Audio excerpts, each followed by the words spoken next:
من اغتسل يوم الجمعة غسل الجنابة ثم راح যে ব্যক্তি জুমার দিন উত্তম রূপে গোসল করে এবং মসজিদ পানে রওনা হয় ফাকান্নামা কররাবা বাদানাতান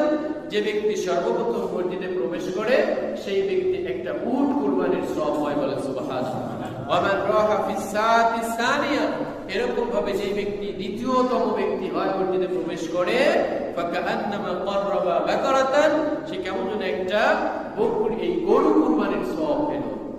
এরপর আল্লাহ রাসূল বলেন ফাকান্নামা কররাবা কাবশান তৃতীয়তম যে ব্যক্তি হয় সে একটা কি করে দুম্বা কুরবানির সওয়াব হয়। ওয়া মান রাহা ফিস সাআতি রাবিয়াতা যে ব্যক্তি চতুর্থ হয় ফাকান্নামা কররাবা দাজাজাতান সে কেমন যেন একটা মোরগ বা মুরগি সদকা করার সওয়াব হয়। ওয়া মান রাহা ফিস সাআতিল খামিসা পঞ্চমতম যে ব্যক্তি হয় ফাকান্নামা কররাবা বাইজাতান কে সে কেমন যেন একটা ডিম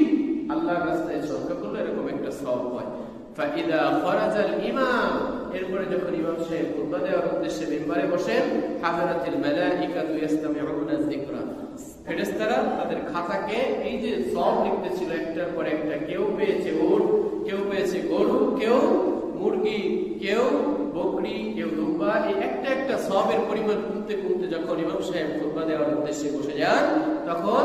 ফেরেশতারা তাদের এই সওয়াব লেখার খাতাটাকে বন্ধ করেন। ইমাম সাহেবের জিকির তথা আল্লাহর স্মরণ শোনার জন্য বয়ান শোনার জন্য ফেরেশতারাও এসে বসে